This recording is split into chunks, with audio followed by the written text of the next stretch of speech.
welcome to Two Boomer Women. I'm your host, Agnes Knowles. I've been talking with Boomer women for almost a decade now. Well, I guess I've been talking to Boomer women all my adult life.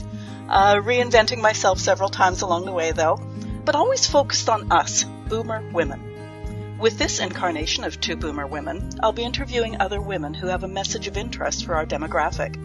If you want to hear about or learn about something specific, let me know and I'll find someone who understands us to talk about it. There's a contact page at twoboomerwomen.com. If you want to be a guest on Two Boomer Women, bring it on. There's an application form at the website too. Finally, this show is all about conversation. We women know its value. We know how to do it, and we must perpetuate the art form. So let's get started with today's show.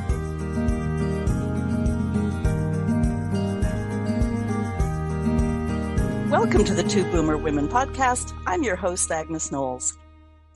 Pain. I don't think I know a single person in my demographic who doesn't have pain, somewhere or everywhere. I'm pretty healthy overall, but after a series of knee mishaps, my knees are quite happy to tell me when they're cold, or I've been in one position too long, or they don't like my sleeping position. Oh, and the other day, they were seriously displeased that I decided to carry the 20-kilogram bag of dog food into the house. Like, seriously displeased for several days. Whenever I whine a bit, I hear, oh, for me, it's my hips. Or, my back is always sore. My neck, my shoulders. If there were enough practitioners in this country, they might all have a lucrative practice. My guest today has been helping her clients deal with pain for over 15 years. Her credentials are numerous. Yoga, nutrition, TRX, and I'll ask her to explain that, but if memory serves, it's suspension training, Kettlebells, and Bosu. I've seen those at my physios. They're like half balls, and you get to do a bunch of balance and core exercises with them. She's a personal trainer and a yoga therapist. So do you think she can tell us a bit about getting fitter and more active, maybe even pain-free? Hema Murty, welcome to the Two Boomer Women podcast. I can't wait to hear your tips for us today. Well, thank you. It's so great to be here. What an opportunity. Thank you for that intro. Amazing. Thank you. Well, there's a little bit more because I did some digging yesterday, and you have an impressive set of fitness credentials, but you're also an aerospace engineer. Tell us more about you, please.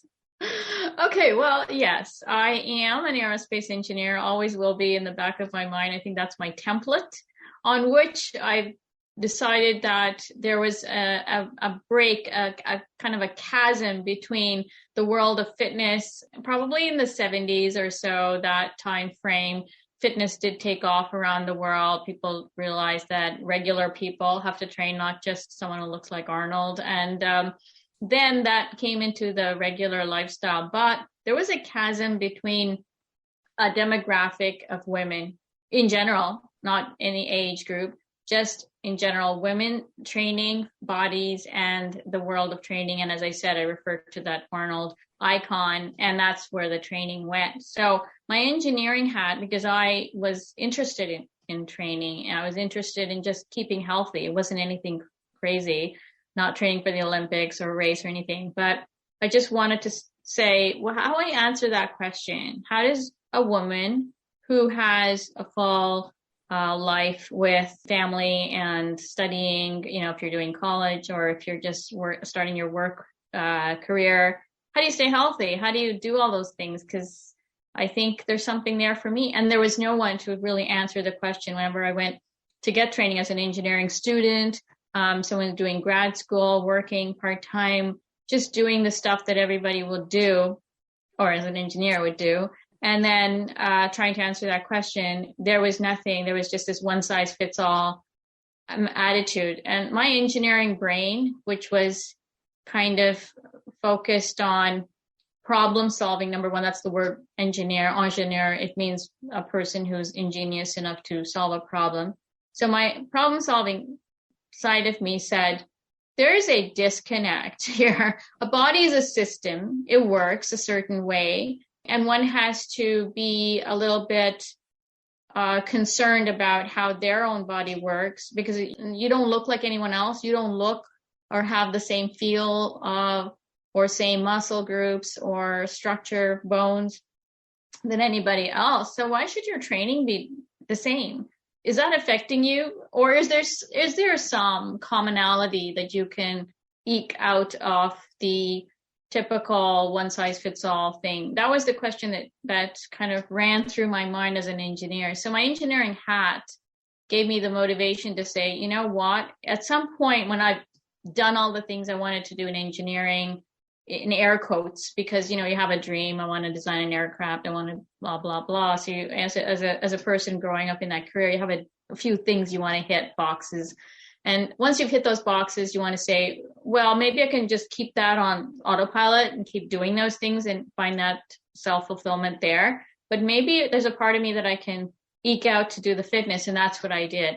At some point in my career, I decided I'll put some effort into actually establishing a company, Shanti Consulting, Shanti meaning peace in Sanskrit. So I wanted to have that peaceful kind of inner looking, really rubber hitting the road, so to speak, making a difference training for women. Let's specify the women category. It's so underlooked. I mean, now, yes, now we've got lots and maybe overwhelmed with different types of women, female training. And maybe now that's a question we need to address. But way back when I started my company, 2005, so it's been a good 15 years and adding, so 17 or so years.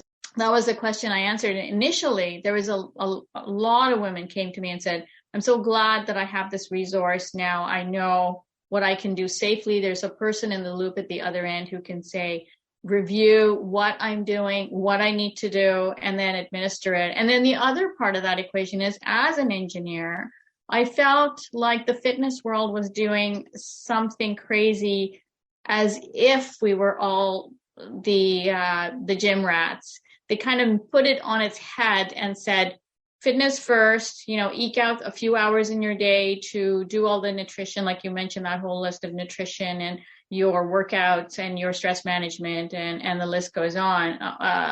No, I have a real life. I have family demands. I have a career. When my feet hit the floor, I have to go and do all the things I have to do. So excuse me, it's not getting into this equation. No way. So then my company that I started, I wanted to get that addressed also. What is the real answer to that age-old question? How much time do I need to dedicate to that age-old, air quotes, workout that plagues us all? Do I have to go to a gym? Like, there's a million questions, and we can start from there. And those are the questions I would get, myself included, I wanted to answer, and my clients would have that same age-old set of questions.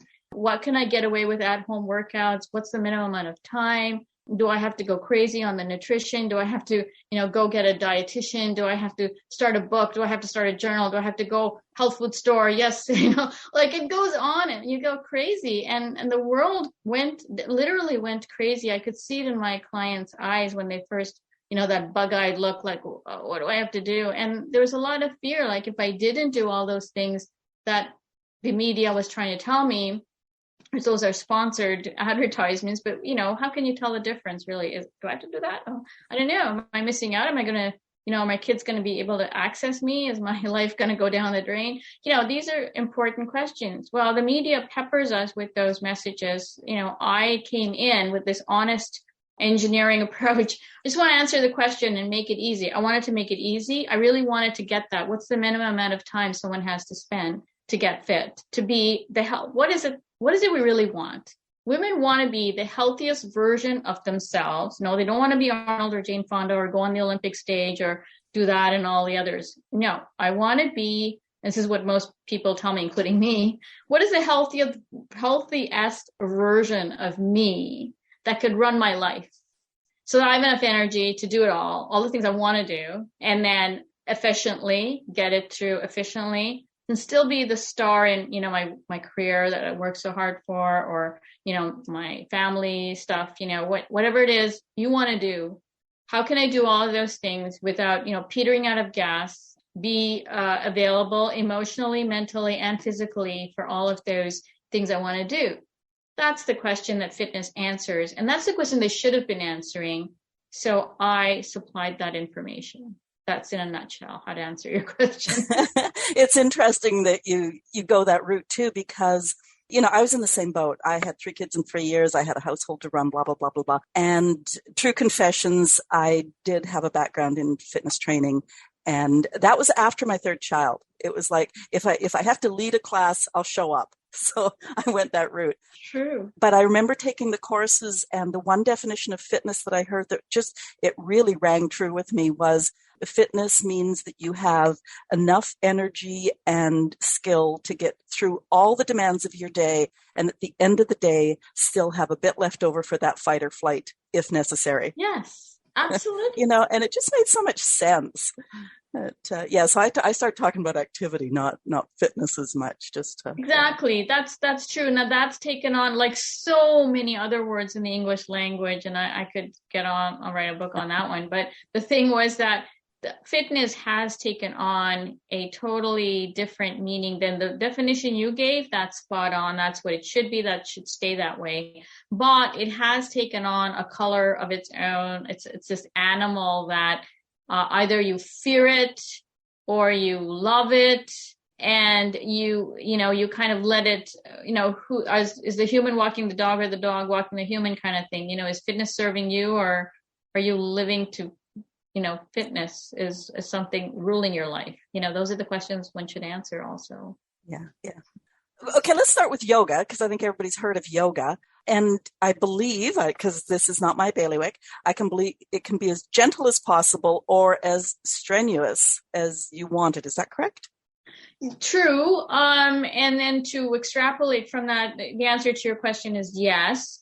But the fundamental question is, what is yoga? So the way it came over here to this part of the world, it took on a different, it morphed into something that was not the original yoga. Now in 2022, we're seeing some people try to reclaim some elements of the original definition, but it's still not there yet. Now, I studied yoga from India, and it's in a university setting, so as a university certificate program. And I also have lived the yoga lifestyle because of my ancestors and their training of me.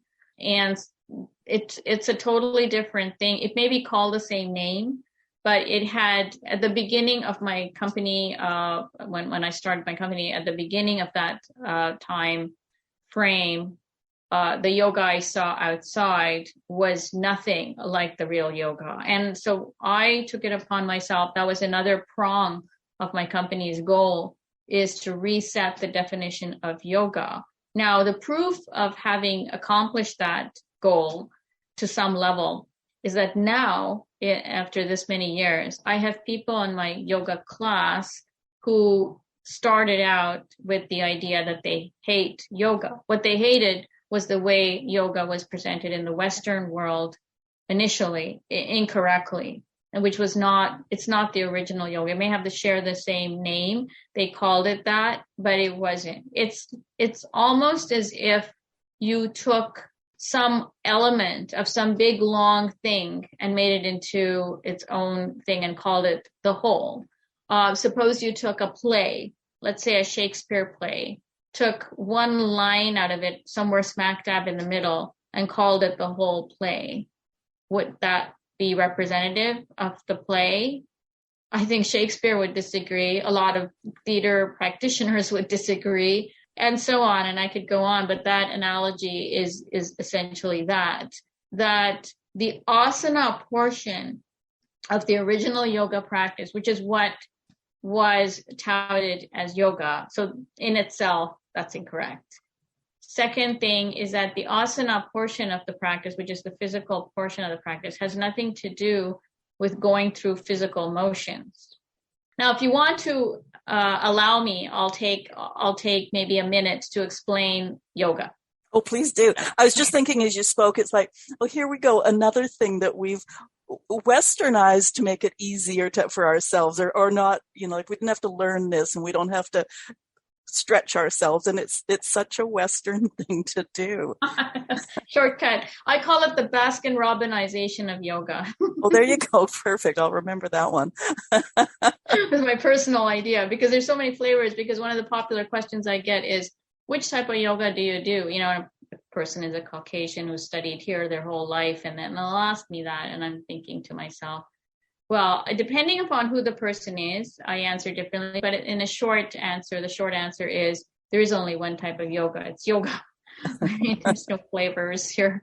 So here's the explanation, you know, for all to understand what yoga is. Yoga started thousands of years ago, maybe 7,000 to 10,000 years ago or so. You know, people who lived, or beings, let's call them, you know, predates us clearly, you know, whatever beings lived, because they came, the teachings came from human beings passed on. There was never writing, was not involved. It was just passed on and taught by masters to their disciples. And these people lived in remote areas. Why? Because that's all they wanted to do, was practice yoga for the purpose of some evolution of the being. It went from a workaday, you know, in society person to someone who went away from society so that they could practice and bring out, manifest their 2.0 or their 3.0 version of themselves. And so they went away from society to practice in isolation and bring out the inner fire and practice some serious disciplines, which the regular person is not equipped to do. So don't try this at home, you know, times 10. So those people had a physical body, but they were trying to manifest some, you know, as I said, a more evolved being, which is beyond what we could describe in words. Now, in trying to do that, those practices took a toll on the human cells, because they're kind of in between an evolutionary step of the next being and the human. So they're really pushing their human body to withstand the practices that they were doing in order to get that evolutionary being. So the human cells, the raft, the boat on which they were trying to carry that being to the next thing, would get destroyed in the process, and they wouldn't get there. So in order to keep the body alive, the cellular body, the human body alive, so that they could get to that journey, make that journey, and then the body can disappear and that being would continue on, they had to move it. Otherwise it would mortify, and then, you know, it would be like rigor mortis kind of thing. So it would not be able to sustain them. So they created, or emanated from them, were these movements, which they did in this isolated area, wherever they were, like on top of the Himalayas, for example, wherever they were doing their practice in really extreme conditions. They had to keep it alive. And there's, you know, food and liquid and all of that was smaller than what you and I would do in the society that we live in. So it just had to be kept alive and kept moved. So these asanas, as they are called, are motions that they created for the body to sustain itself, so that they could continue doing their spiritual practice to the point where the body could go and they couldn't care less, and the being continued on. So you're taking something, just think about it. For example, even you and I sitting, if we did this, which is not necessary, by the way, but if we suppose sat on the floor cross-legged, you know, how long are you going to do that before your knees, as you're, you know, in your preamble, hats off, because that's exactly what will happen. Your knees, your ankles, and the story goes on from there. Like, forget it. It's just not going to happen. It's just going to be agony. And forget about the mind thinking about something else. I want to think about some heating pad for my knees. Get out of here. I don't care about anything else. Spiritual, I don't care. Let me just get out of this physical pain first. So, you know, all to say is you have to move. You have to keep the body moving. And that's true even now. Like, all of our problems are from sitting. You know, so that's the age-old problem. So moving that body, you know, trying to create its continuation of healthy body, healthy life, because they needed a healthy raft to take them. So those practices were what are called yoga asanas. They're right smack dab in the middle of all the practices that one would do in this journey that they were doing. a whole bunch of other things. So somehow somebody got whiff of this. And without understanding the front of the sentence or the end of the sentence, kind of took plant out of the sentence, like, who knows what they said before at the end. It just took one word out of it and said, yoga. I'll teach everybody how to do all of this crazy stuff. I don't know what that is, but it looks cool to me, but I'm just going to stand on my head forever and, forget the fact that the person doing it has some chronic neck condition or has, rheumatoid arthritis. Well, stand on your head because that's what yoga is, man. So this all craziness just came over, to this side of the world with its craziness and just took off. It just took off.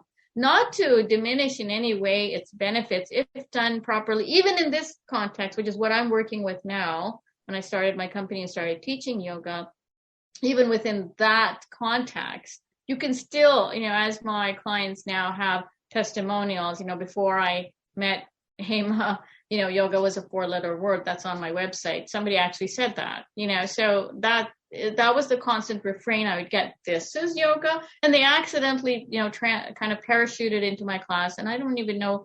Oh, I think some of the answers some people gave me, how they came there, is that some of their friends would say, you got to go. This isn't really like, the other classes, you got to come. So people would drag them in to my classes, kind of kicking and screaming. And they go, oh, this is yoga. I love this. This is good. I feel good. This is all nice and stuff. And I can, get on with my day and it's helping. And the biggest testimonials, because yoga is usually populated by women, normally, I don't know where that came from, because originally it was usually males who practiced it in the Himalayas. So that old divide happened, which made it into this flimsy Jane Fonda-ish type of thing. That, not to say anything, diminish her stature, but it just got really silly. That's all. It went on that silly train. So women would attend yoga class. Yeah, I'm here. They loved it so much. They saw how it ramified, that they would drag their husbands into class. And so I got more men attending my classes than other instructors would. Plus, the women would have some hiccup in their life that prevented them from attending, and the men would stay. So I ended up having like a class, most like half and half, which never happens in a yoga class. And sometimes it would actually be dominated by the husbands. Maybe, 1 or 2 more females would be able to show up. So that's the short story of yoga. Well, it's interesting too that I love the way you explained it, because I've gone to yoga classes at the gym and I don't stay because, first of all, you're asking me to do this position while I'm twisting my head to see what you're doing in that, but so it's like I can't do both. I'm going to fall over the minute I tip my head. No, you can see how I'm kind of cringing to that whole idea. It was never meant to be that. So that's why my classes are very different. I do a demonstration. I mean, not to belabor the point, but the thing is that I will do a demonstration, have them watch me absorb it. They do it, and then I watch them. That's how the normal class is supposed to. I want to go to your class. Oh, thank you. I would be honored. Oh, dear. Okay, total sideways question here now, and I'm really flaunting my Western ignorance. Yoga. Yes. We also know the term yogi, as in person. Are they related? Yes. A yogi is a person who practices yoga for an extended amount of time, where it would manifest to a level of seriousness that it would manifest in his being or her being. Just showing off my Beatles background. Well, some of them were really serious practitioners, and to be honest, I think their practice was the ones that did of the group that did honestly practice. George Harrison is one of them, who actually manifested some of that in his music. And he knew Ravi Shankar, who introduced him to Indian music and taught him how to incorporate elements of Indian music. Now, anything Indian from the subcontinent has a spiritual basis to it. Its originality is always. So music originated in a spiritual context. So Ravi Shankar was an ardent follower of that original type of framework, mental mindset framework and studied it rigorously, and he passed that on to George Harrison. And in some of George Harrison's music, that those elements can be seen. Unfortunately, he tried to mix it and introduce it, and there were some lost elements. But George Harrison had read some textbooks, some original texts, which even now we can't get a hold of, that Ravi Shankar gave him of yoga and how to practice it in its context in which he wanted to.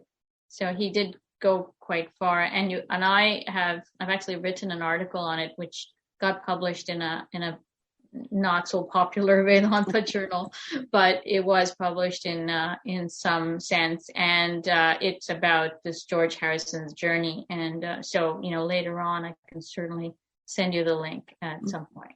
I would be interested. George Harrison was always my favorite Beatle. Isn't that funny? Right from the early days. Yes, I understand. And also Paul McCartney's music shows that he is less overt with his kind of affected, level of how much he was affected by that. But it is clear to anyone who understands Indian music a bit.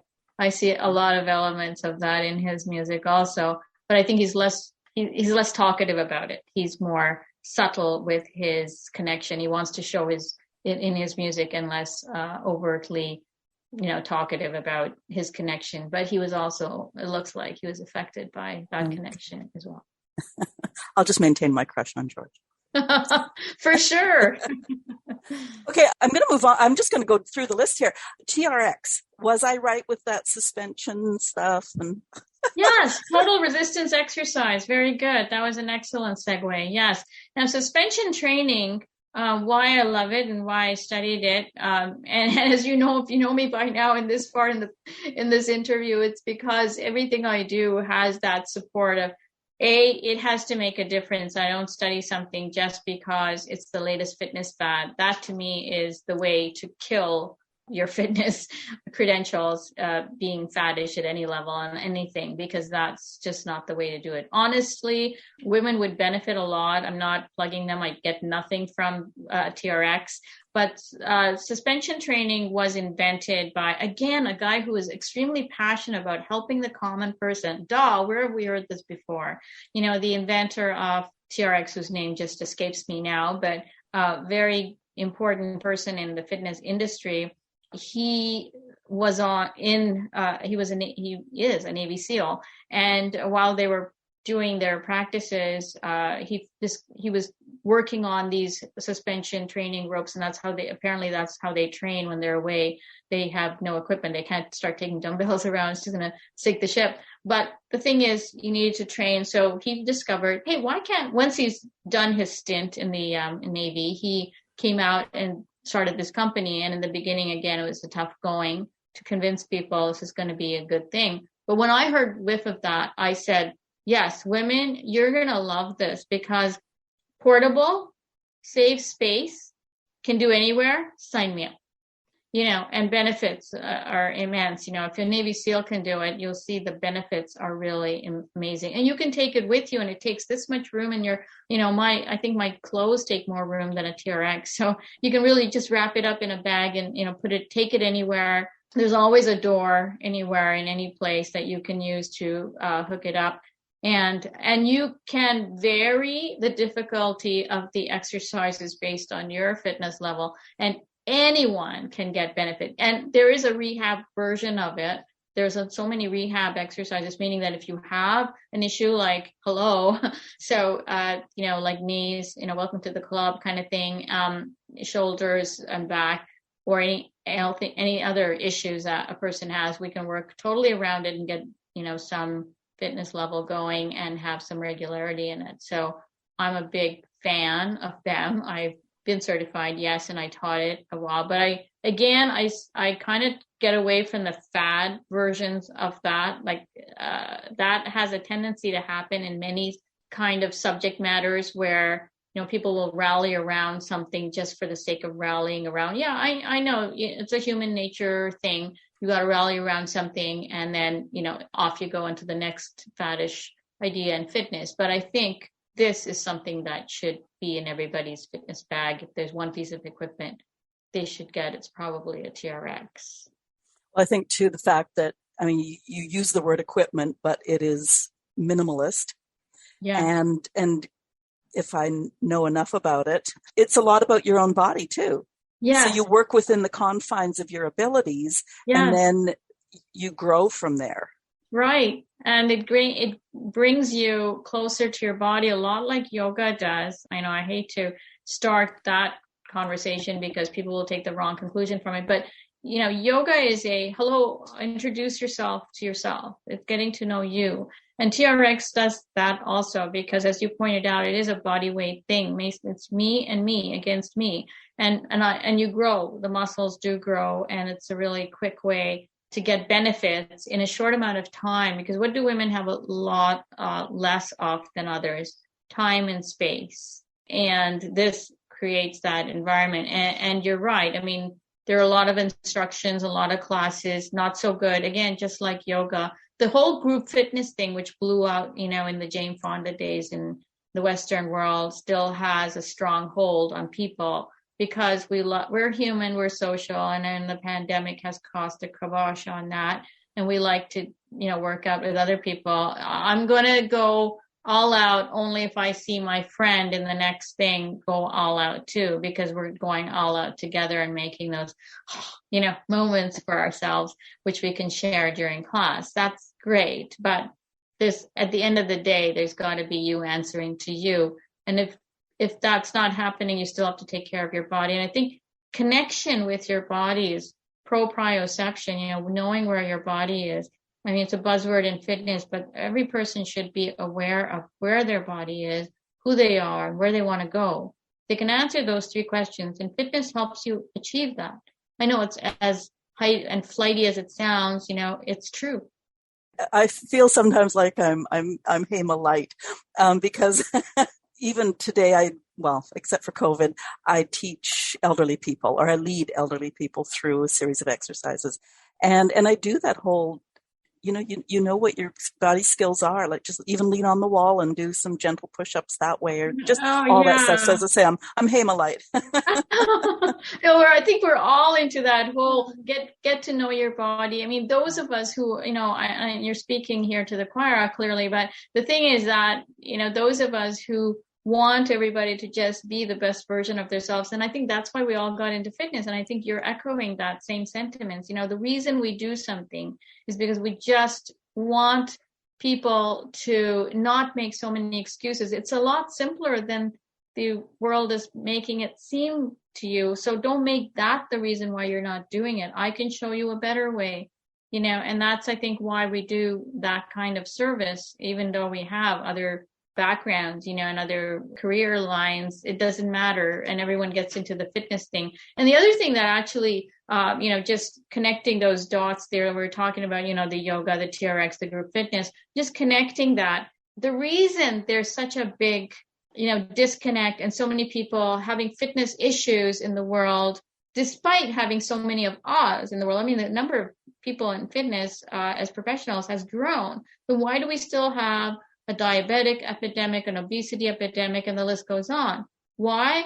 Because at the same time, just because somebody understands something doesn't make them a professional in it. And for example, suppose I tell you, okay, I'm an aerospace engineer, and you're telling me, well, I flew one.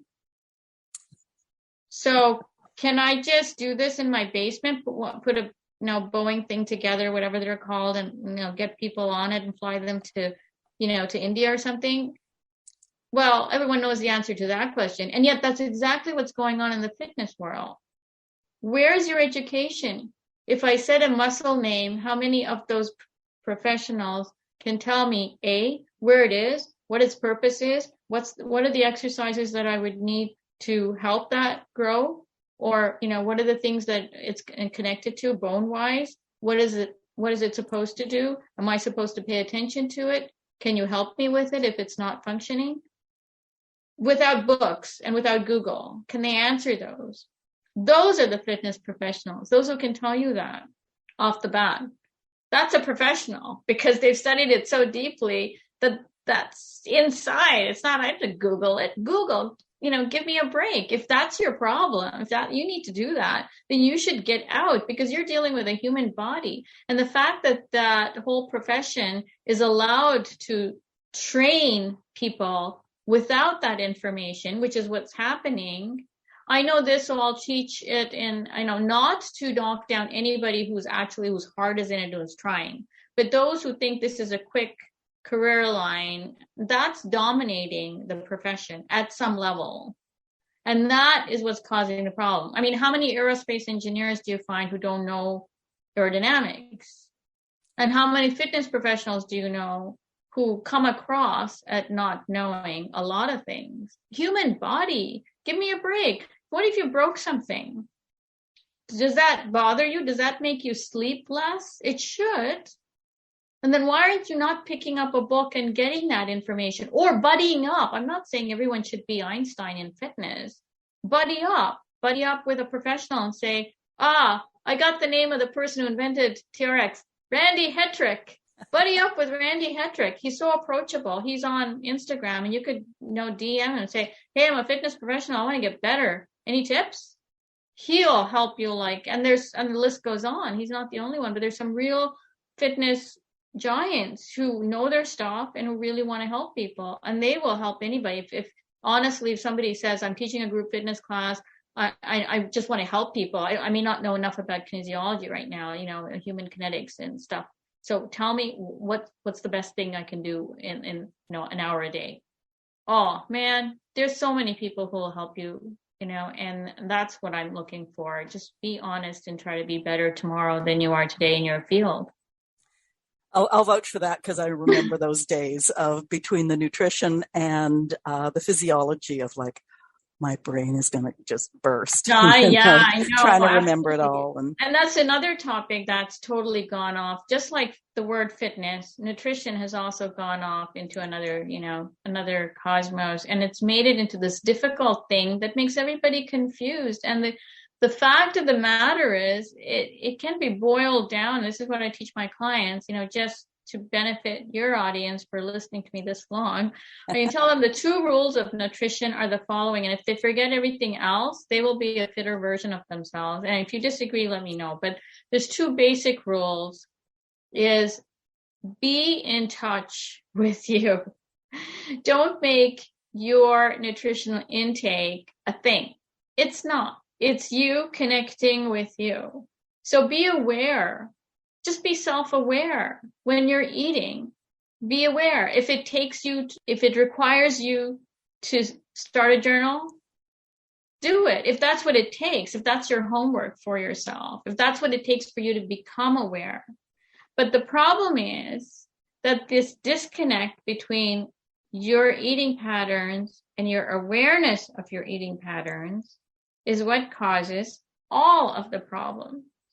I mean, if a diabetic person knows that they should not be eating a donut, but if they do go that avenue, then clearly if they know that's not what they should do for their healthy body, there is a disconnect between what they know and what they're doing. So they're not in touch.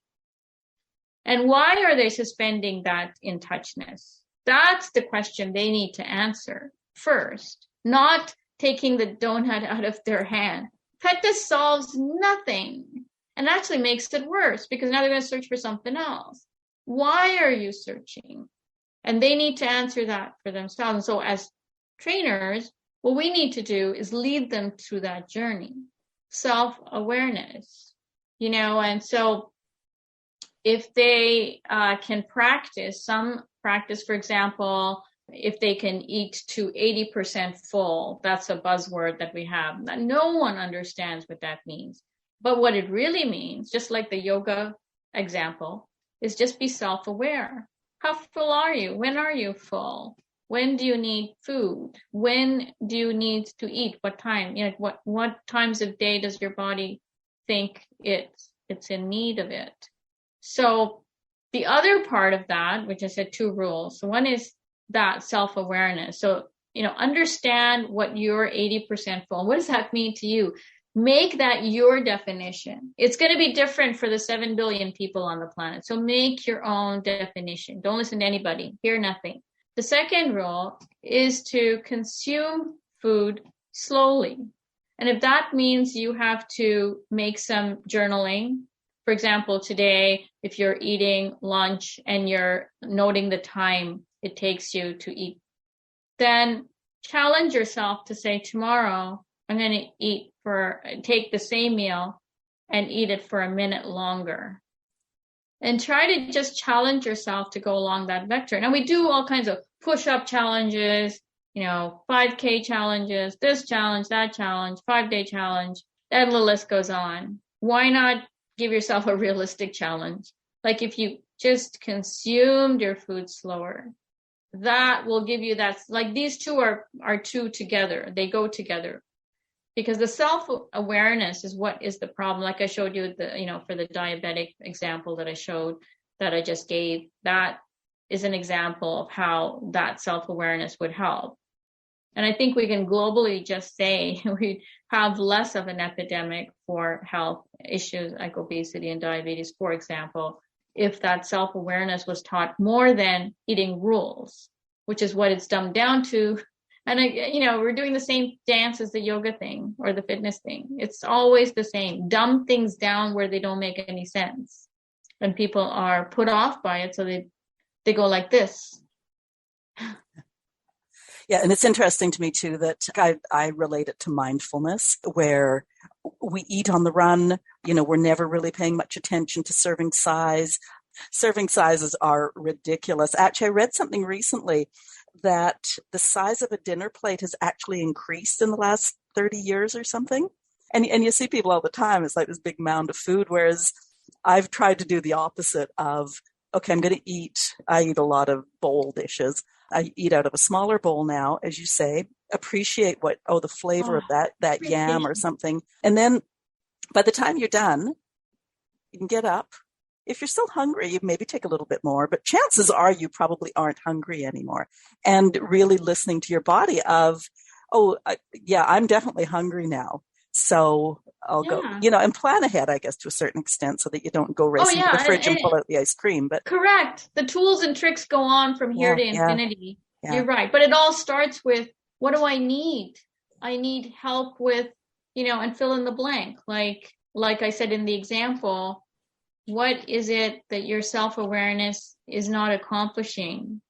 And it all boils down to that one thing, meaning that if a person has noticed a track of, and I'm not saying, this is a big fallacy, is that you can't enjoy food or enjoyable foods. Who doesn't like, if you have a sweet tooth like myself and some members of my family, there's always times to enjoy food, but don't let it control you. Like the human walks the dog. The dog doesn't walk the human. Although in some cases I see my friends and my neighbors that could be happening.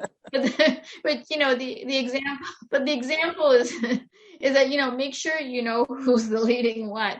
And it serves us to get some enjoyment out of life. But if that's what's missing in your life, maybe make a list of, 10 things where you also are enjoying. And the only difference here is that with food, the feedback loop is so immediate, whereas other things, it takes you longer. But also it's as short-lived as it is quick to give you the feedback, the enjoyment feedback. It also lasts like 10 seconds in your mouth. So, and that's why we have this. But all that means is, there's something that the world is not giving you. Something is lacking, clearly. And that's the red light that should go on for everyone. It doesn't mean you can't enjoy, your box of donuts. Like the other day, I had a friend who helped me out with something, and, it was Christmas time. So of course, sweets. So a box of cookies, and they were special, like his origins were over in Europe. And so he was really appreciative about that. And he told me, in jest, it's a refrain that should be stopped. But his answer was, this is really going to go against my diet. So, I'm his buddy, so not going to go there. But It was just like, hey, yeah, it's Christmas, enjoy, go back, do whatever you want to have some fun. But what went through my mind is that should not even be a statement. There's so many things wrong with that statement. And we could do a whole hour on that. But the thing is that I think people understand that what you're saying to yourself is very important when it comes to things. I would have preferred, not that specific example, that's just a buddy, but in general, if there's something you enjoy, what do you say? Thanks, that's great, I will enjoy it. I mean, enjoyment is part of life, and that's something we should celebrate and be grateful for. But don't curtail it, saying, somehow diminish it in some respect to say that you shouldn't do this or you shouldn't do that. That's the death sentence we give ourselves. And that's why we have a problem. When you say don't, you want to do it. Don't think of the Eiffel Tower. What is everybody thinking about? I rest my case. Yeah. And I call it fun food.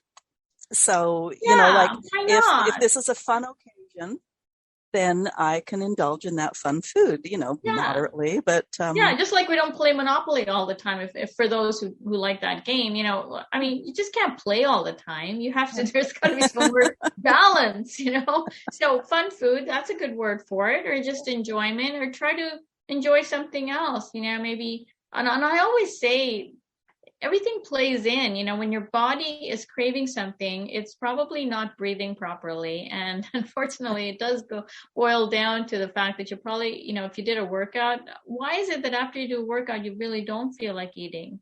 Because you breathed your energy in through the workout. Hey, I always used to do my grocery shop after a fitness class. Exactly. Totally makes sense. And that's really logical. That's the best way to do it. Okay. The kettlebells. Tell us about kettlebells. I don't know a lot about them at all.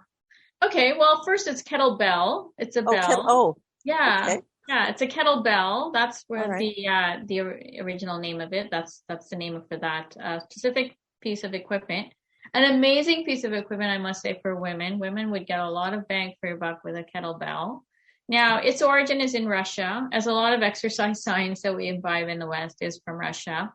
And in Russia, they used to have certain sizes of kettlebells. So they would start, I think, they were measured in pounds, which was their measurement system.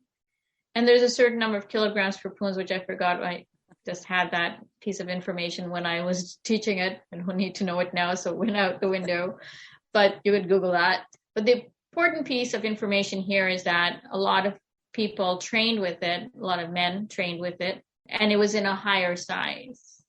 Here we start at 12 kilograms. That's the basic, that's the lowest amount of an original kettlebell training program, 12 kilograms. But I think they started much higher. I get 20 kilograms is my guess, because it was a very fast and strength-oriented training for a segment. Again, all of these things started as practices for a segment of the population, like yoga. It wasn't meant to be crawling down all the way to the regular person, like, hey, you, stand on your head. It's great for you. You'll trust me.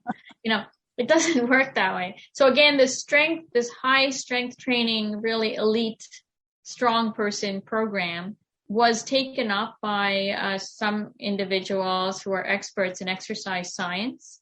And they used this kettlebell to train, to develop an exercise science program, again, for the North American population of the same kind of person that was being trained in Russian in that society. So they just carried that exercise science over, kind of dwindled it down to a few specific exercises that they could train, some motions with the kettlebell that they could train people on this side. And Pavel is the first name of the guy, whose second name I cannot pronounce because it's Russian and it's long. But Pavel was the guy who brought it over, and he wrote a book on kettlebell training. Now, again, what happened with that is, as the story goes, we can sing the rest of that song in the same way we sang the song for yoga. It got dumbed down to the point where you saw a 1 pound or 2 pound kettlebell in Walmart, which is so ludicrous, because the point of a kettlebell, and maybe aficionados there was different theories about this, but here's my take on it from a practitioner's point of view who studied it. who wanted to teach it, who wanted to know everything about it. Basically, the system of kettlebell trainings, and the reason it starts with 12 kilograms, there's a reason. It's not supposed to be taken down. You don't bring the high thing down to you try to get to the high thing. You don't cut off the top of the Himalayas and bring it down. Hey, I've climbed it. Yay. Put it in your living room. You get to train to climb up that. So it can develop muscle with I'm gonna put the thing in front that says, the preamble says, with the caveat that if you train properly with a knowledgeable instructor who's certified, who's done all their best attempts of getting the knowledge properly and teaching it, then you can deliver the biggest bang for your buck. I guarantee it. Like a year of kettlebell training as opposed to a year of traditional weight training, you'll see if the same person goes through, you got a twin that's an identical twin in everything, and both trained in different methodologies, the kettlebell person, more than likely, 99% sure, would get a better bang for their buck. Their muscle growth would be bigger, they would be fitter, and they would be healthy all around. So that's the benefit of kettlebell. Now, again, it wasn't meant to be a group exercise. This is what we do in North America. Take everything and swoop it into a group exercise format. So you who hasn't worked out or walked around the block in 10 months, and you who looks like Arnold Schwarzenegger, you guys, you're going to do kettlebells with me. Good luck. And so that happens. Now, even when I did a lot of weight training, because I was interested in exercise. I was honestly just interested. I didn't want to live at the gym. I wasn't a gym rat or anything like that. I didn't sleep with a dumbbell under my pillow. No, none of that. It's just that I wanted the best body so I can do my regular life. I thought it was a good vehicle, stay healthy and all of that. Like, just like you were talking in your refrain, that was exactly me. But I knew there was some methodology. Since I was a group fitness instructor, I wanted to get into some of these. Hey, if something can help somebody faster, let me add it, because I want to teach that. But what happened again was the fad came in, and people would come in and say, teach me kettlebells. And I said, okay, well, how many push-ups can you do? And I preamble my class with a kind of a, sequence that would tell people, I shouldn't be in this class. Not yet. So my warm-up kind of told the story, because I do lots of squats, lots of push-ups, lots of stuff that would tell them, okay, I'm going to go into the other class. Bye. That kind of thing that we really should tell them, because there's a minimum amount of fitness you need to do kettlebell training. And a lot of mobility, not to say that you can't use it as a rehab tool. It's a wonderful rehab tool. In fact, about 80% of my clients have kettlebells now because of me, because there's some ways that you can use kettlebells to get into the rehab modality. And they're amazing rehab tools. Again, the instructor in the loop better be on top of his or her game, because you could do a lot of disservice to the person and send them the other way if you didn't, advise them appropriately. But a lot of my clients have, it's amazing. One anecdotal reference to a testimonial-ish kind of a thing. One of my long-standing clients, one of my longer times that she's been with, and had a visit from, I guess it was a daughter of a friend that she had visited her at the cottage.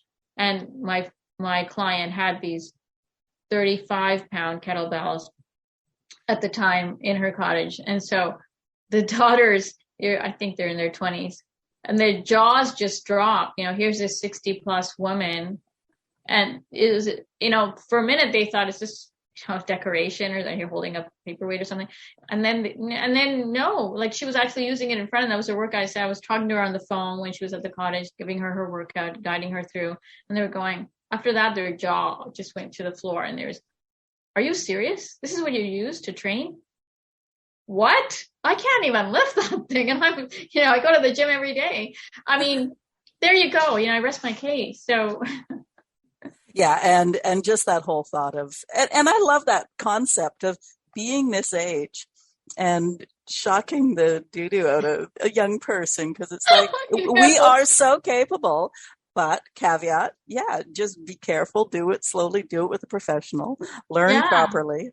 need a But, professional in the loop, definitely. yeah, yeah. That might be a really good segue to, and I don't even know if I pronounced it correctly, Bosu, Oh, yeah. because you were talking about the therapies and stuff. And as I mentioned, I've only ever seen it at my physios. So that looks to me like we started off with pain, but whether it's fitness, balance, core strength, it seems ideal. Yes. Bosu is an acronym for both sides utilized. Oh, okay. And it is both of the sides can be utilized for different exercises. I studied it because, again, my curiosity, as you point out, it has been seen in various settings, and physiotherapists and other people who go through exercise therapy have used it, and then I wanted to know. That's my thing. And if it's being used to help somebody, then I want to know.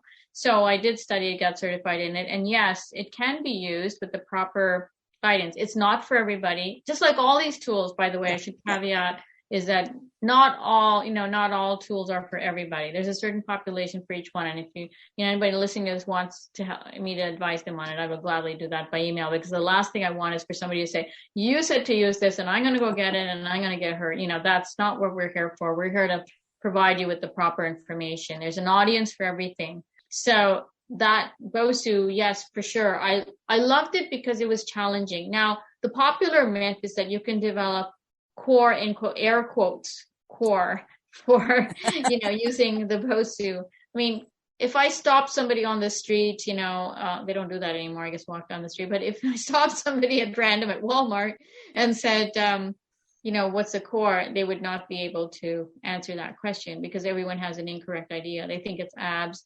As fitness professionals that it was a word we threw out there to just say that some segmentation of the body just for ease of use of nomenclature. And somebody threw it out there, and unfortunately it's taken on all these really weird ideas and definitions which are not true. But in general, hips up or some hip area. I mean, the body is all one. I'm just going to tell one anecdotal reference is one of my clients had an amazingly horrible, couldn't get up in the morning type of shoulder pain. I tracked it to her was it her right foot? I can't remember exactly. What was the opposite foot of the side of the shoulder? I just tracked it with my knowledge of yoga therapy and all the other skills I have. And then we were able to do some exercises for the foot that was causing the pain. I tracked it to. And then her neck pain relieved and she was able to get up in the morning. The next morning, she had no pain.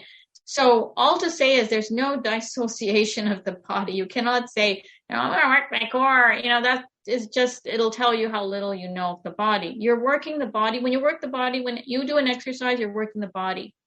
They're all connected. You can't put park the arm over there and do a leg exercise. No, it doesn't happen. If it's attached, it's being worked. And you and I know that, but I just wanted to get everybody on the same page here, make sure that there is no core exercise. No, it doesn't happen. But the Bosu is great at proprioception because you will fall off if you don't know where you are. And I think that's basically why I love it so much. I'm not so great on the crazy things. I want to say out in front, since I have the opportunity, that the crazy exercises on YouTube, do not do it. They have no benefit. All fitness professionals worth any salt will tell you that doing a dumbbell curl on the upside of the balance side of the Bosu is not going to help you get better biceps. If you want to be a much viewed video on YouTube, that's your only goal, do it. But don't do it for any personal benefit. Stand on the ground, get a trainer to watch you at least once, send a video to any of your trainers. By the way, any exercise specialist on the planet who is on the internet will be glad and happy for free, if they're worth their salt, to watch a video of you and tell you if you're doing an exercise correctly or not. Because the last thing any of us want is for you to get hurt from exercise. The fact that you're doing an exercise, we want you to keep going.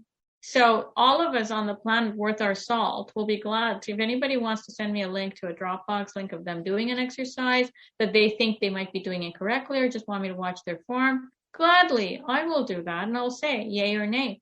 Now, and then if you want to train with me, that's a different subject. I'm not going to go there and tell I feel that's a useful avenue. It's not what we do. I just want that fear factor to go away, because people are always fear. Are you going to charge me? I mean, first of all, that whole basket, just don't even go there. We just want you to be healthy. That's why we got into the job.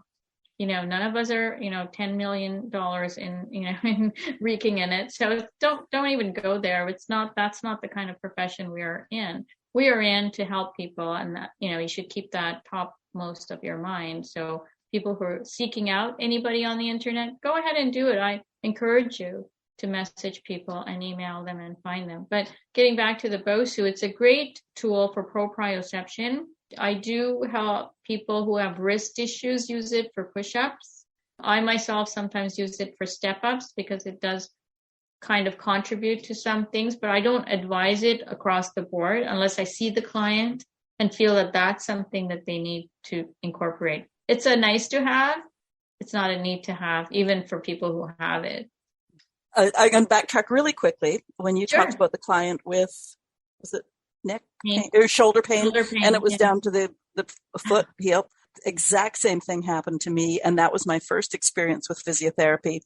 I went in with, and I can't even, it was so many years ago now, I had an issue somewhere, and she literally, and I could feel her fingers, and she'd go, well, what about there, and what about there? And she tracked it to a totally different part of my body. Oh, that's normal, by the way. Yeah. Totally normal. And where the body is complaining, I mean, you can just, if those of you who are mothers with small children, especially at this point, or can remember if they have older children when they were younger, do you remember when children complain and it's never what they're complaining about is the thing? That's always true with the body, always. I know that from a yoga therapy point of view. I mean, I call it yoga therapy because I don't have another word for it, but strictly speaking, it is just therapy because I put all of my tools together to solve problems for people and what I know about the body. But the solution can be weight training, it can be kettlebells, it can be some asanas, and can be some motion, it could be some nutrition, it could be any one of those many tools we solve. But you're right, in general, where the body complains is normally not where the issue is. And actually half the time it's also mental. So that's why yoga helps me. That's where my yoga expertise comes in, because yoga is a mental science, which body follows along the mind. So if there's a physical problem, it can be tracked down to a mental issue because the mind is walking the body. And we know that. Talking to the choir.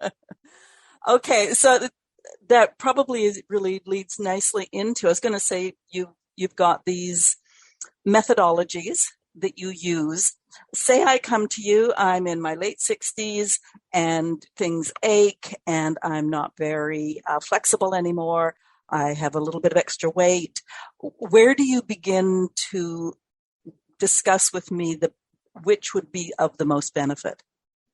Yeah. So what's the avenue of solution basically for that particular client? Mm-hmm. This varies from client to client. So I got to put that caveat out there. Why? Yeah. Because, but I mean, in general, you could say some things might work across the board. But in my initial pre-consult conversation, just like, people talk to any professional first, just to feel them out to see if we have a connection. First, I have to be able to connect with the client at some level of honesty and privacy, that kind of thing, that you want to let me into your world so that I can diagnose further. I'm not going to say it's something intangible like a vibration or anything. I'm not going to go there. But generally it is. It's a kind of a whole package that I get, a couple of things that are not going right. But I try to start from the overt to the covert. I don't go to the mind right away, although that's the roots. There's something going on, and I usually pick it up right away. But if you start there, it's going to be woo, and out the door they go. That's too woo-woo for them. So I'm not going to go there, but I'll start with something that's already on their mind, because usually they come to me with an idea. Like you let them talk, and then they'll say, I don't read right. Well, let's start there then. How would you like to fix it? And then say, well, I really should be, okay, I'll help you track it. Let me be your accountability. So we start at some place where there's a handle, and then we grow the relationship. We grow the fondness or the need to want to communicate or the trust. And so that bond grows through solving one really overt problem. What? Well, they know. They already admitted it to me. So that's a place we can start. So I start where we both agree and are aware of our awareness. So the client's awareness, her awareness is there. Let's start there. What do you want to fix? Okay, they'll tell me, give me some ideas. So they'll tell me what they want to fix and how they think they want to fix it. And then I'll say, okay, well, I'll check with you in a week, keep a journal, or I'll usually my go-to plan is I make a Google Drive area for them, for each client, for private for them. It's just me and them. And then they write whatever they want to communicate with me in there. And then I check it, so I can keep track. I may check it on a weekly basis. I'll have a weekly check-in with them and go, so how did it go? Anything else you want to change? And they'll say, well, now that I've got my eating sort of under control and I've been able to stay off whatever it is and I feel good about it, is there anything exercise-wise you can help me with? And then they'll just talk. I think I should exercise more. Well, you said it, not me. Okay, what do you want to do? What do you want to fix? So they know what to do. They just want me to be that wall, which provides them with knowledge. Like if they tell me, and they haven't done a walk around the block and they want to pick up kettlebells, I'll say, sure, let's wait. Walk around the block a couple of times every day, and then let's talk in a week and see how you feel. And, I park it, but I'll give them a roadmap and so that they can see the light at the end of the tunnel. And then I'll ask them the fundamental question. Why is it you wanted to do kettlebell? What is it about it that made you want to, pick that up? Or why do you want to, get fitter? What's your ultimate goal? I mean, just getting that proprioception, ultimately knowing themselves is all I'm doing, helping them along that journey of knowing who are you and what is it you really want? Why do you want to eat better? Why do you want to do more fitness? Why do you want more fitness in your life? Why do you want to take your stress down? What's wrong with you now? What's preventing? What is it that you're not getting done? When they get in touch with that why, that's their anchor and they can put their lasso on it. And once I keep bringing them back to that why, they will be telling me what they need to do. And I'll just be the guide so I can make sure they're still following that journey. And I'll just be the awareness person, the person that keeps them aware of their goal and their path. Because that's what the problem is with most of us. Too much noise. We lose sight of our goal. What's the goal? To be healthy so that I can fill in that blank for yourself. And having talked to you for a while now, I'm going to turn that around a little bit insofar as I can really see that, like I'd come to you and I'd give you, I should be eating better. So, okay, let's start there. But because you're not pushing, you're not saying, like I can fix you, like your client will begin to trust you. You ooze it even on Zoom here. And it's just like, oh my goodness, this is a person that I would trust. And after a little while, you can start to open up with that inside, the feelings or the, like, whatever it is, whether it's the need to be or the need not to be or whatever. And that honesty comes out after a while, which also helps you do what you do. Definitely. And I always put it back to, mothers are very competent at this because you've done that dance with your children. I'm sure everyone has, where you walk in and the room's messy. So I'm hoping none of them go, you go watch TV, dear, while I clean up your room. I know real mother would do that. Go, if you want to watch TV after, you're going to clean up your room. So you give them the goal and you've shown them how to get there and they do it, and that's all they're waiting for. And it's just like that. We have that aspect of us where it's too noisy out there. I have too much freedom. I can ignore my goal. I can live a less than stellar existence, ignoring my goal for as long as I can. But the point is, when someone comes to me, it's the point they've they've gone through the tipping point where they want to be reminded of their goal, basically. Otherwise, they wouldn't come to me because they know there's a part of you that knows everything. They wouldn't come to me unless they knew. And I think too, as we get older, we are so reminded of our own mortality. Yeah, well, actually, there's a solution for that too. We can prolong I'm talking like a blanket statement here, but in most cases with my clients, I'm just going to say over the hundreds of clients that I've seen through my internet doors, I have been able to kind of delay that. I know a lot of aging clients who complain about this and that, and the first thing they say is, yeah, it's aging, but it's not really. It's just not, it's a lack. Fear dwindles our abilities to be as stellar as we can. We can kind of push off the aging factors for a long time. The more we are in touch with our true nature. Fear makes that aging process faster. And I'm not going to say there's a fearless person out there, because if you're human, you're fearful of something. That just makes you human. So that's ridiculous. Don't even entertain that thought. But, maybe we can get a handle on it when it strikes, and B, maybe we can ward off some unwanted fears. Maybe that's some avenue you can explore with yourself. Maybe you can, as long as you're taking action towards something, it doesn't have as much power over you. It's an unaddressed fear is probably the worst destroyer of the human being. And it's such a waste, because you could totally address it, look at it, and make some progress towards it. I don't think that's something that, people should think more about that subject. What are the things that fear them? Make a list and just look at them. Don't do anything about them. Just understand who you are and what you're afraid of.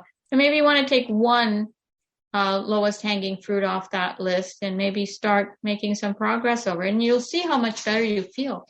It's the sense of helplessness that creates issues. I'm telling you, the mind and the body, that connection is so strong. So your body is just the crybaby of some inner sitting issue that's you're not making an equation somewhere, something does not computing. And your struggle inside, because you've disregarded that struggle, you've disregarded that uneasiness in your mind. So it shows up in your body and goes, are you listening to me now? So here. Just crazy how intertwined, and you've really talked about that, our mind and our body and all the systems, and like you think about like whether it's stress or nutrition, it's just like a big tangled web of everything's in there, and you have to just deal with it bit by bit by bit. Well, you have to, first of all, the first job is to get rid of the tangle. Don't not to think of it as what would make a person untangle it. That's the first question they would need to answer, because anything tangled in your life, whether it's a concept of fitness and health or whether it's anything else, the first job, number one, is untangle it, because anything tangled is going to cause problems. The tangling is not good. So clarify it. Overwhelmed with this whole Google thing and not being able to use it as a thing. And I think that's where people are getting tangled, because they think, all this information, I have to swallow the ocean, because I have to know all about nutrition, know all about lifting weights, know all about this and all about that. No, you have to help yourself. Where am I? Okay, I'm here, and this is how I am physically, and this is what I need to do. These are my goals. And you write them down. I mean, there's no shortchanging that. You have to take a physical pen. Hey, remember those? Physical pen and a physical piece of paper. Remember that? A book, paper. You have to take these physical objects, because this is the equation that needs to be solved. It goes down from here, down to here, and then your eyes see it, and that's how you finish the loop. So then you write, start a writing practice and write down all the things. I think Julia Cameron had a great practice of the 3 pages in the morning pages. I think it's great, because especially in this internet Google days, people are just overwhelmed with everything and they're trying to drink the ocean. So the first thing to do is, stop even wanting to drink the ocean. Just say, where am I? Okay, here I am. This is my life. Write it down. Write down all the things that are going well for you. Be grateful that they're going well. And then go, but on the next page, I want, a little more muscle, less pain, and start addressing each one of those. What's the game plan? Only you can put out forest fires. Okay, now I'm really aging myself. But only you can solve those problems. If anybody remembers that, it's really funny. Oh, dear. It's I love the way you talk about drinking the ocean, because I always call it drinking from a fire hose. Oh, yeah, that's true, too. Yeah, it's the same kind of concept. But we do it to ourselves. Who thinks like that? Just because the encyclopedia is now on the internet. Oh, and by the way, because of that, now it's not the encyclopedia. I wish it was. It's all the garbaggio. It's all the, 2-bit people who have woken up one morning, decided they can do a bicep curl better than the next guy, no knowledge of, human kinetics or anything of that nature, and just puts it on the internet as saying, this is the best way to do a bicep curl. And you know what? You can be healthy doing that. And so a lot of people will watch that. What are the credentials of this person? They did one curl. Got up one morning, did one really good curl. Okay, well, I don't think so. That's not the person I want to read. No one says no one. Well, the thing is, too, is that sometimes I know people that look at that one person doing a bicep curl and go, oh, they look really good, or, oh, they wear that label, and so they must know what they're talking about. It's like, how related is that? Well, so there's a red light right there, because I know those people. They start out as my clients, and the first thing they do say is that a lot of the times they'll say, I saw fill in the blank, and I want to fill in the blank. And then I have to backtrack that and say, fine, let's start there. What was it about the person that made you think you want to go that route? And they'll tell me. So write down in your notebook that you want this. You don't want that guy in that bicep curl. You actually want this other thing. And then they'll say, yes. Then write it down. Let's start there. Well, it's interesting that you talk about that too, because at this age, we all grew up with our Barbie dolls. Except me. I didn't have a Barbie doll. Oh. I had a doll, but it wasn't Barbie. Oh, I had Midge. But I was 40 years old before I realized that the shape of my body would never, ever allow me to have a 24-inch waistline. I'd have to have ribs removed to get a 40-inch or 24-inch waistline. I feel sorry for that. That whole generation. I understand. Yeah.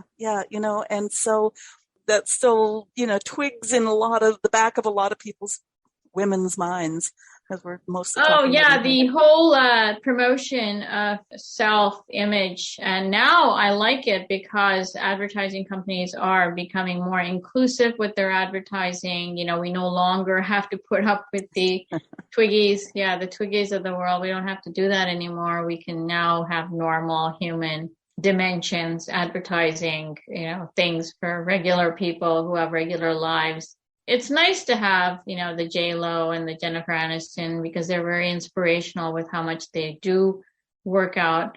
But we have to keep in the back of our mind that they can afford a full roster of 24/7 people who will do the supporting work, like their food prep, or when they have 5 minutes, they will run in with some exercise that they can do while they're, waiting for this or that. That kind of thing. That's a different lifestyle. So realism has to happen. What's your lifestyle? Unless you want to have a live-in trainer and a live-in food prep person, don't go there. And I think we go right back to what we were talking about, the definition of fitness. Like get through your day. Now, as we get older, and I was going to ask about where we'd go, but I think you've covered a lot of it. But as we get older, sometimes we are moving a bit more slowly. Sometimes we do have a few extra pounds. The thing that I think about, and I guess because of my time of life, is I need to know that I can pick up that hefty 4-year-old grandson. Oh yeah, well, the grandson. There you go. You know, the dog food, I'll feed her in the car, you know, whatever. If the worst comes to the worst. That's right. There you go. The grandson, definitely. Yeah, you know, you want to do that. Yeah. So it's your goals. That's right. And then the other statement, you know, about few extra pounds based on what? That's the question people should ask themselves. You know, everyone's weight is exactly the weight they should be. Unless your doctor says you have a health problem. Like, you know, if you've got a medical problem, yeah, I'll be glad to help you. But what's wrong with you? That's the question you need to ask yourself. Like if an extra, you know, this many fill in the blank X amount of pounds is going to make you healthier because of a medical issue, like there's too much weight on your knees, there's too much weight on your ankles, and so it's causing pain. Yes, that's a problem that I can solve and help you solve. And you can suddenly grow on that. But, you know, just idle chit chat about few extra, and I mean, that's just got to get out of everybody's mindset. You know, that is not a thing. You know, you are as healthy as you can be, just as you are, unless, as I say, some situation ferrets out weight being an issue. Cool. As if you don't have enough qualifications. You also wrote a book. I did. Okay. A Professional Woman's Guide to Handling Stress, a step-by-step guide to becoming more productive. Is that aimed primarily at professional women, or could a retired or semi-retired woman get some tips from that? I think professional women, why I said that is because it's a mindset thing. So people who identified themselves as professional women are people who came through that route of having had a career. And it's a mindset thing rather than a prerequisite. It's more like how you would describe yourself having been a professional, you know, a working career woman, that kind of thing. But it's not a prerequisite. The guidance in there is globally true for most women in that age category of, you know, the over 50 kind of crowd. But it actually is globally true for all. In fact, a lot of male clients, having come to my yoga classes and having seen me in training, and their wives, you know, would be personal training clients of mine, have said to me, yeah, that's also valid for men. Why are you doing that? Like, why is, because I think there's few resources that say women on them. So I just labeled it that way. Well, I think too, first of all, that's a great reason, but also you are a woman, you know, so you identify with that. Yeah. You've got firsthand proof that stress from a woman's point of view, even if it is the same. Exactly. And I speak the language. Yeah. Now, this could be a whole nother podcast episode, but in the book, or at least when I read the synopsis, I'm sorry, I did not read the book, it mentioned East Indian philosophy. And as I say, this could be a whole nother podcast episode, but are there a few little bits where East Indian philosophy, and I mean, I know the answer to this, I want you to tell our listeners, that are noticeably different from North American views? We've summed up part of it. Yes, we did. I was just going to say that exact same thing, that we summed up a lot of it. In fact, my philosophy for my consulting company, which is a Shanti Consulting Company, is based on that very fact that in East Indian philosophy, the person comes first, the awareness comes first, the mind comes first. And so that's basically the vantage point through which I solve clients' issues, you know, and then get them to be pain-free or whatever it is, stress-free or whatever they're wanting to do. Give them a practice which enables them. And so the book is full of practices, and tell it like it is. Like, how are you in this pickle that you're in? Well, here's what all is coming down. And then I kind of paint the picture of how they got to where they are. Then I describe the rest of it as about exercises that they can do to create the less of the annoyance factors or the stress factors in their life, and how they can get through. And, you know, I know one recent client who had family issue, no physical, so it wouldn't be a regular client of mine at all. It was a really unusual client. I just had a family issue and came to me because she had sort of knew about this book and just knew that I did stuff. And so she was just actually a friend. And so she said, I need to take care of this family issue. So I pointed her to my book, and I did one session with her just, to get it started. And that's all she really needed. So she used my book the rest of the way. And she was amazing. And that's not the only example of that. I have another case history of another client who was actually a personal training client, but also had a family issue. And so I'm sure he was now going to find his family issues, but it's true. You all have issues with the world, and it's a good methodology in there, which puts the mind first. Our attitudes first are the problems that we may have to work on. We've covered a ton of territory today, and I really, really appreciate it. Is there anything else that you think a midlife woman should think about that we haven't touched on today? Well, I wouldn't say haven't touched on. I think in every refrain, there's a refrain going on at the back of every statement that you and I, both of us, make. And that's it, that don't feel that you're the victim of anything. You're in charge of your life. You can get better. You can help yourself. And if you need help, reach out, and I'll be glad to consult with anyone. And I'm sure you would too. There's just, reach out just in general. It's not advocating one person, one thing, or one business or anything like that. It's just, don't feel like you're isolated. Don't feel like you're a victim, and don't feel that you have no way out. Don't feel that. And this is a message for everyone across the board. I know at this age point in our life, you sometimes can feel like that you're cornered. I have no way out, but I have not met a client that I couldn't help them get out. And I'm stress the word, I don't solve them. I help people solve their own things. And all practitioners do that. They just may not say it that way. But all people across the board, therapists, practitioners, and any other professionals, will help you get the tools to get yourself out of the hole.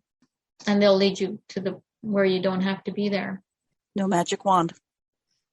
Well, I'll give you the magic wand. That's the refrain. Give the client the magic wand, and they get themselves. They tap their feet together. Remember the Dorothy? She didn't do that. She said tap your feet. So I'll help you tap your feet. There we go. Okay.